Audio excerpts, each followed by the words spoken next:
संध्याकाळची वेळ होती. रमेशराव आणि वैशालीताई दोघे चहा पीत बसले होते. तेव्हा वैशालीताई रमेशरावांना म्हणत होत्या, ऐकलं का? मी म्हणत होते की आपला ओम आता लग्नाच्या योग्य वयाचा झाला आहे. शिवाय तो शहरातील एका प्रतिष्ठित कंपनीत सॉफ्टवेअर इंजिनियर म्हणून काम करतो. घरात कुठल्याही गोष्टीची कमतरता नाही. मग आता एखादी चांगली मुलगी पाहून त्याचं लग्न लावून द्यावं का? वैशालीताई आपल्या नवऱ्याशी रमेशरावांशी बोलत होत्या.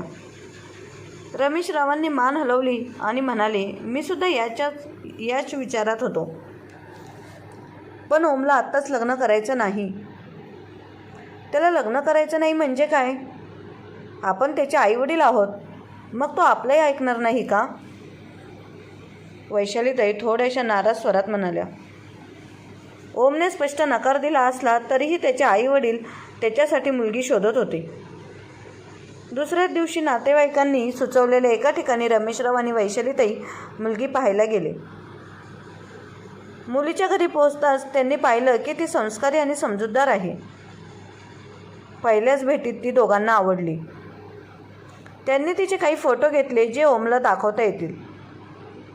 दुसऱ्या दिवशी रमेशरावांनी ओमला फोटो पाठवले आणि म्हणाले, आम्ही मुलगी पाहिली आहे, आम्हाला पसंतीस उतरली आहे. तुला आवडली तर सांग, म्हणजे मुलीकडच्या लोकांना होकार देता येईल.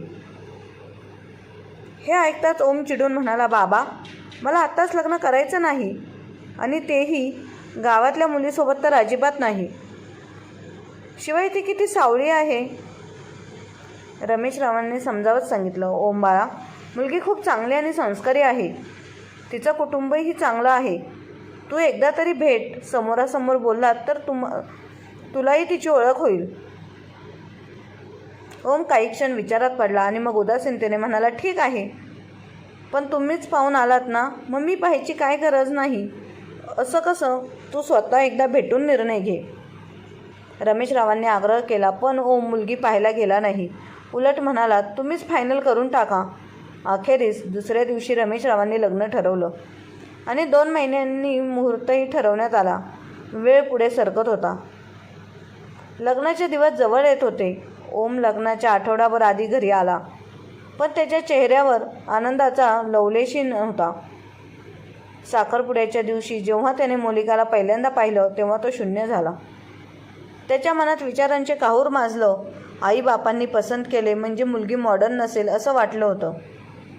पण ही तर साधीच दिसते, शिवाय सावळीही आहे. अगदी गावंढळ वाटते ना.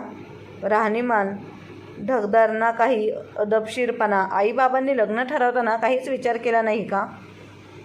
अशी मुलगी म्हणजे माझ्या जगाशी मिळती जुळतीच नाही. आता काय करू? लग्नाला नाही म्हणावं का? तो मनातल्या मनात बडबडू लागला. पहिल्यांदा तरी भेटायला आलो असतो तर बरं झालं असतं. निदान समोरासमोर ओळख तरी झाली असती. आता ओमला हे लग्न अजिबात करायचं नव्हतं, पण तो स्पष्ट नाही म्हणू शकत नव्हता, कारण लग्नाची पूर्ण तयारी झाली होती. बघता बघता लग्नाचा दिवस उजाडला आणि काहीच न बोलता ओम मोनिकाशी लग्न झालं. पण लग्न झाल्यानंतरही ओमने मोनिकाकडे ढुंकूनही पाहिलं नाही. तसं तिच्याशी 4 शब्दसुद्धा बोलला नाही. मोनिका त्याच्याशी संवाद साधण्याचा प्रयत्न करत होती, पण ओम तिच्या कोणत्याच प्रश्नांना उत्तर देत नव्हता. नवऱ्याच्या या वागणुकीमुळे ती अस्वस्थ आणि हतबल झाली होती. 4-5 दिवस उलटून गेले. अखेर एका संध्याकाळी ओम आपल्या वडिलांना म्हणाला, बाबा, माझ्या सुट्ट्या संपल्या आहेत, मला उद्या परत कामावर जावं लागेल. त्यावर रमेशराव म्हणाले, सुनबाईला पण तुझ्याबरोबर घेऊन जा. ते ऐकताच ओम म्हणाला, मोनिका लग्न झाल्यापासून अजून माहेरी गेली नाही, त्यामुळे आधी तिला माहेरी पाठवा. मी पुन्हा गावी आलो की तिला सोबत घेऊन जाईल. रमेशराव काही वेळ शांत राहिले, मग म्हणाले, ठीक आहे, तू पुढच्या आठवड्यात ये आणि मोनिकाला घेऊन जा. 1 आठवडा उलटून गेला, पण ओमने मोनिकाला फोन करण्याचाही कष्ट घेतला नाही. तो तिची विचारपूस तर करतच नव्हता, पण तिच्याबद्दल आईवडिलांशी काही बोलत नव्हता. मोनिका तिच्या माहेरून परत येऊन 10 दिवस झाले होते, तरीही ओम तिला न्यायला आला नव्हता. अखेर रमेशरावांनीच त्याला फोन करून विचारलं, ओम कधी येतोयस? मोनिकाला केव्हा घेऊन जाणार? तेव्हा ओमने थंड स्वरात उत्तर दिलं, बाबा मला सध्या ऑफिसच्या कामासाठी बाहेर जावं लागणार आहे. काही दिवसांनी आलो की तिला घेऊन जाईल. त्याच वेळी मोनिकाचं मन मात्र अस्वस्थ होतं. ती रोज ओमला फोन लावण्याचा प्रयत्न करत होती, पण तो तिचे कॉल उचलत नव्हता. कधी चुकून उचललास तर फक्त एकच वाक्य म्हणायचं, मी सध्या खूप बिझी आहे, नंतर फोन करतो. असेच दिवस जात होते. जेव्हा जेव्हा रमेशराव ओमला मोनिकाला न्यायला सांगायचे तेव्हा तो काहीतरी नवीन कारण सांगून टाळाटाळ करायचा. बघता बघता 1 महिना उलटून गेला. आता रमेशरावांना कळून चुकलं होतं की ओमला मोनिकाला आपल्यासोबत न्यायची इच्छाच नाही. एक दिवस अखेर मोनिकाने धीर एकवटून आपल्या सासऱ्यांना विचारलं, बाबा ओमला माझ्याबद्दल काही तक्रार आहे का? तो तर माझ्याशी बोलतही नाही आणि घरी न्यायला तर यायचं तर लांबच. रमेशराव तिला न दुखावता काहीतरी समजवण्याचा प्रयत्न करत म्हणाले, नाही ग सुनबाई, तसं काही नाही. ओम कामात खूप व्यस्त आहे. त्याने मला सांगितलं होतं की पुढच्या आठवड्यात येऊन तुला घेऊन जाईल. पण मोनिकाचा चेहरा पाहून त्यांनाही अपराधी वाटू लागलं. ते थेट आपल्या खोलीत गेले आणि ओमला फोन लावला.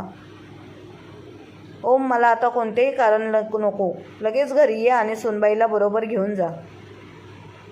आता मी तुझी कोणतीही सबब ऐकणार नाही. फोन ठेवताच ओम विचारात पडला. आता किती दिवस हे कारण सांगत राहणार? आता घरी जावं आणि बाबांशी स्पष्ट बोलावं. मी या गावंढळ मुलीला माझ्यासोबत शहरात नेऊ शकत नाही. या विचारानेच त्याचं मन हलकं झालं. त्याने गावी जाण्याचा निर्णय घेतला. संध्याकाळी ओम जेवायला बसला होता. गरमागरम जेवणाचा पहिला घास तोंडात घालताच तो आपल्या आईला म्हणाला, आई, किती दिवसांनी असं स्वादिष्ट गरम जेवण मिळालं. तेव्हा वैशालीताई आनंदाने म्हणाल्या, बाळा, आता रोजच असंच गरमागरम खायला मिळेल, कारण मोनिका आता तुझ्यासोबत शहरात जात आहे. ते ऐकताच ओम अचानक थांबला. हातातला घास ठेवत तो म्हणाला, नाही आई, मी मोनिकाला माझ्यासोबत घेऊन जाणार नाही. आता हा शब्द ऐकून रमेशराव क्षणभर स्तब्ध झाले. मग ते जवळ येऊन गंभीर स्वरात विचारू लागले, का नाही घेऊन जाणार? ओम वैतागून म्हणाला, बाबा, मोनिका शहरातल्या वातावरणात राहू शकणार नाही. रमेशरावांनी लगेचच आवाज हळू केला आणि म्हणाले, अरे जरा हळू बोल, सुनबाई ऐकेल. त्यावर ओम अजूनच मुद्दामपणे उत्तरला, बाबा ऐकू द्या ना, तिलाही समजलं पाहिजे की तिने कोणासोबत लग्न केलं आहे. इतकं बोलून तो तडक आपल्या खोलीत निघून गेला.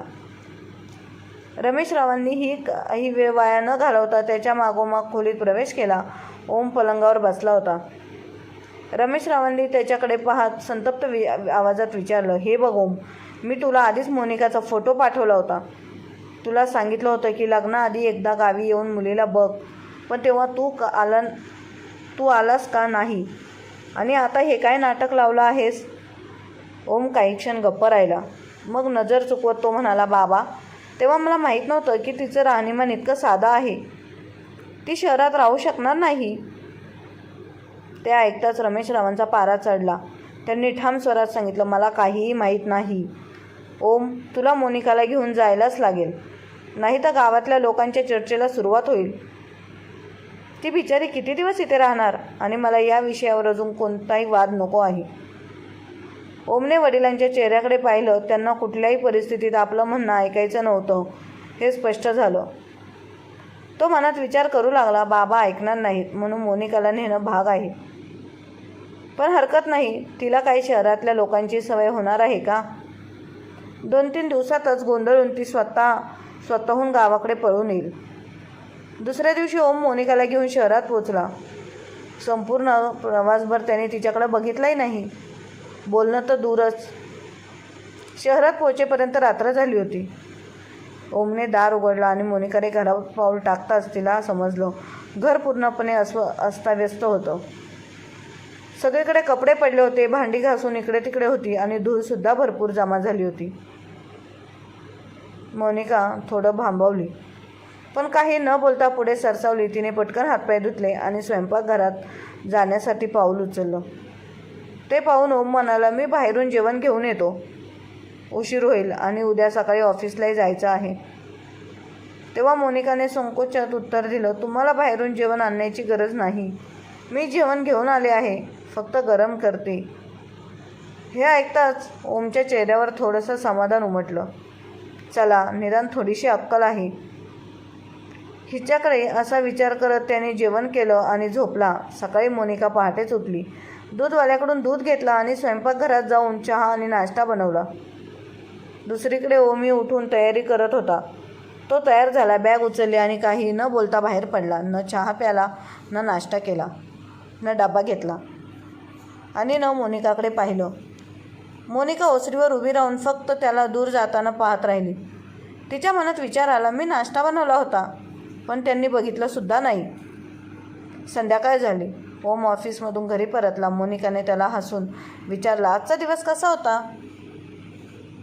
तो तिच्याकडे डुंकूनही न पाहता कोरड्या आवाजात म्हणाला, चांगला होता. इतकंच बोलून तो जेवण करून गप्पच आपल्या खोलीत निघून गेला आणि झोपला. मोनिका स्तब्ध उभी राहिली. तिच्या डोळ्यात पाणी साठलं होतं, पण ती ते लपवण्याचा प्रयत्न करत होती. मोनिका विचार करू लागली, काही हरकत नाही, काही दिवसातच सगळं ठीक होईल. दुसऱ्या दिवशी मोनिकाने डबा बनवून तयार ठेवला. जसा ओम ऑफिसला जाण्यासाठी निघाला तसं मोनिका पटकन धावून आली आणि त्याच्या हातात डबा देऊ लागली. ओम तिला नकार देऊ शकला नाही आणि डबा घेऊन ऑफिसला गेला. ऑफिसमध्ये लंच टाईमला जसा ओमने डबा उघडला तेव्हा त्याचे मित्र म्हणाले, ओम, जेवणाचा तर किती अप्रतिम सुगंध येतोय. आम्हाला वहिनींच्या हातचं खायला देणार नाहीस का? ओमने मोनिकाने बनवलेलं जेवण सर्वांमध्ये वाटलं. जेवण खूपच स्वादिष्ट लागलं. त्याच्या मित्रांनी चव घेताच कौतुकाने विचारलं, अरे, वहिनी आणि आम्हाला कधी भेटवणार? हे ऐकून ओम मनातच म्हणाला, माझ्या गावंढळ बायकोला हे भेटले तर माझ्यावरच हसतील. तो हसून विषय बदलतो. काही दिवसांनी ओम ऑफिसला गेल्यावर मोनिका आपल्या शेजारणीबरोबर बाजारात जाऊन घर सजवण्यासाठी थोडं सामान घेऊन आली. संध्याकाळी ओम घरी येण्याआधी तिने संपूर्ण घर सुंदर सजवलं. तिच्या मनात आशा होती, आज तरी ओम माझ्याकडे लक्ष देईल. संध्याकाळी ओम घरी आला. त्याला घर खूप सुंदर वाटलं पण त्याने काहीच प्रतिक्रिया दिली नाही आणि सरळ आपल्या खोलीत निघून गेला. हे पाहून मोनिका उदास झाली. तिला वाटलं हे सगळं सांगावं का घरच्यांना, पण तिला कोणाला त्रास द्यायचा नव्हता. शेवटी तिला ओमबरोबरच राहायचं होतं. दुसऱ्या दिवशी रविवार होता आणि ओमचा वाढदिवसही होता. सकाळी उठताच मोनिकाने त्याला हसून वाढदिवसाच्या शुभेच्छा दिल्या, पण ओम तिला न पाहताच केवळ थँक्यू म्हणाला आणि मनात पेपर वाचत राहिला. मोनिका विचार करू लागली, आपल्या दोघांमध्ये बोलणं होत नसलं म्हणून काय झालं?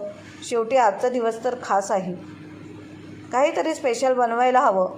तिने मन लावून खीर आणि गुलाबजाम बनवले. याच वेळी ओम आपल्या ऑफिसमधल्या मित्रांना एका रेस्टॉरंटमध्ये पार्टी द्यायचा विचार करू लागला. आत्ताच सगळ्यांना सांगून ठेवतो म्हणजे संध्याकाळी सगळे तयार होतील, असं मनात ठरवून त्याने फोन उचलला. तेवढ्यात अचानक दरवाजाची बेल वाजली. ओमने दरवाजा उघडला आणि समोर त्याचे सगळे ऑफिसमधले मित्र मोठ्याने सरप्राईज म्हणत केक घेऊन दारात उभे होते. त्याच्या मित्रांमध्ये काही मुली होत्या आणि काही त्यांच्या मित्रांच्या बायका, ज्या चांगल्या कंपनीत उच्च पदावर नोकरी करत होत्या. ओम मनातल्या मनात विचार करू लागला, हे सगळे घरी का आले? आता त्या गावंढळ बायकोला या सर्वांसमोर घेऊन यावंच लागणार. कसं सांभाळायचं? तो असा विचार करत असताना एक मित्र हसत म्हणाला, काय ओम, सरप्राईज आवडलं नाही का? ओम भानावर आला आणि पटकन हसत म्हणाला, असं काही नाही रे, फक्त कधी स्वप्नातही वाटलं नव्हतं की तुम्ही मला असं सरप्राईज द्याल. चला आत या. सगळे मित्र आत आले. घरात पाऊल टाकताच एक मित्र म्हणाला, अरे ओम, तुझं घर किती स्वच्छ आणि सुरेख सजवलं आहे बघ. घरात स्त्री असली की घर कसं खुलून दिसतं. वहिनीने तर घराचा पूर्ण कायापालट केला आहे, नाहीतर आधी येताच घर सतत अस्ताव्यस्त दिसायचं. हे ऐकून ओम मनात म्हणाला, तिला साफसफाई आणि जेवण बनवणं या व्यतिरिक्त अजून काही येतं का? ही फक्त 2च कामं चांगली करू शकते. पण तो काहीच बोलला नाही, फक्त नकळत हसत राहिला. सगळ्यांचा आवाज ऐकून मोनिका बाहेर आली. ओमच्या एका मित्राच्या बायकोने हात पुढे केला, पण मोनिकाने हात मिळवण्याऐवजी सगळ्यांना नमस्कार केला. हे पाहून ओमच्या चेहऱ्यावर नाराजी उमटली. त्याने मोनिकाला आत जाण्याचा इशारा केला. मोनिका आत निघून गेली आणि काही वेळाने सर्वांसाठी पाणी घेऊन आली. त्यानंतर तिने आपल्या हाताने बनवलेली खीर आणि गुलाबजाम डायनिंग टेबलवर ठेवले, सुंदरपणे सजवून ठेवलं. तेव्हा ओमचा एक मित्र म्हणाला, अहो वहिनी, तुम्ही पण आमच्यासोबत बसा. आम्ही आलो तेव्हापासून तुम्ही फक्त कामातच गुंतलेले आहात. मोनिका थोडं लाजत जवळच्या खुर्चीवर बसली आणि प्रेमाने सर्वांना खाण्याचा आग्रह केला. सर्वांनी जेवणाची चव घेताच कौतुकाचा वर्षाव सुरू केला. ओमनेही मनातल्या मनात तिचं खूप कौतुक केलं, पण त्याला ते तिला दाखवायचं नव्हतं. सगळेजण बोलण्यात रंगले होते, मात्र मोनिका शांत बसली होती. एक मित्र हसत म्हणाला, अहो वहिनी, तुम्ही एवढ्या गप्प का? काहीतरी बोला ना. हे ऐकून ओम मनात म्हणाला, सगळे इंग्रजी बोलता येते, तिला कसं समजणार, म्हणून गप्प बसली असेल.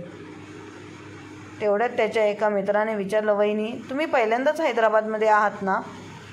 ओम मनात म्हणाला, हिला समजलंच नसेल की ह्याने काय विचारलं आहे.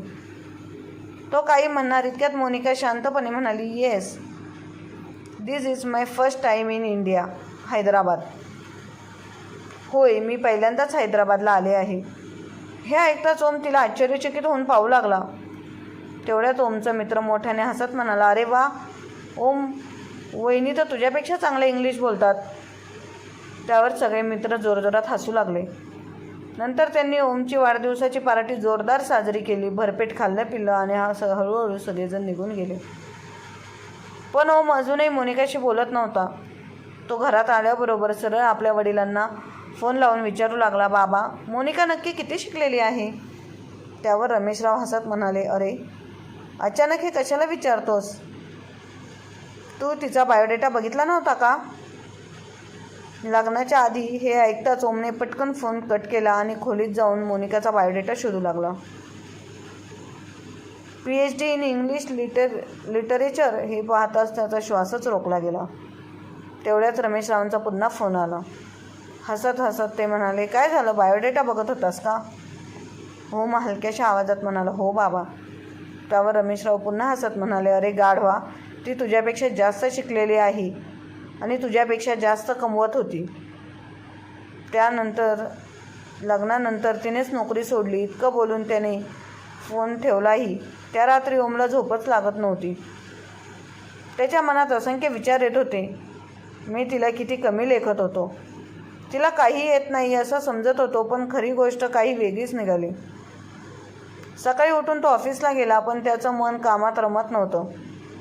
संध्याकाळी लवकर घरी आल्यावर रात्री जेवताना त्याने मोनिकाकडे पाहत विचारलं, बाबा म्हणत होते की तू शहरात नोकरी करणार आहेस? मोनिका त्याच्याकडे पाहून हसली आणि म्हणाली, बाबांनी तुम्हाला हे आज सांगितलं का? आणि तेही 2 महिन्यानंतर? ओम थोडा गडबडला आणि म्हणाला, नाही, त्यांनी तर आधीच सांगितलं होतं, पण मीच विसरून गेलो होतो. मोनिका हसत म्हणाली, मग कधी लक्षात आलं? रात्री माझा बायोडेटा बघितल्यानंतर. ओम काहीच बोलू शकला नाही.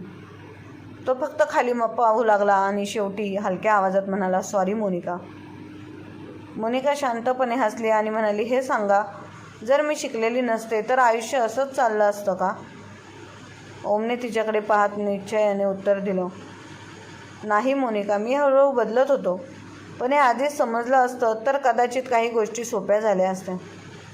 पण आता पुढे आयुष्यात कोणी माझ्याकडून सल्ला घेतला तर मी त्याला एकच गोष्ट सांगेन, लग्नाआधी मुलीला समोरासमोर भेटा, तिला समजून घ्या आणि हो, तिचा बायोडेटा नक्कीच पहा. हे ऐकून मोनिका हसली आणि त्या हसऱ्या क्षणातच त्यांच्या नात्यातील दुरावा विरघळून गेला. आता ते दोघेही हसत खेळत एकमेकांना समजून घेत सुखी संसार करू लागले. मित्रांनो, कथा आवडली असेल तर लाईक, शेअर करा. चॅनलवर नवीन असाल तर प्लीज आपल्या चॅनलला सबस्क्राईब करा. कथा ऐकल्याबद्दल आणि वाचल्याबद्दल धन्यवाद.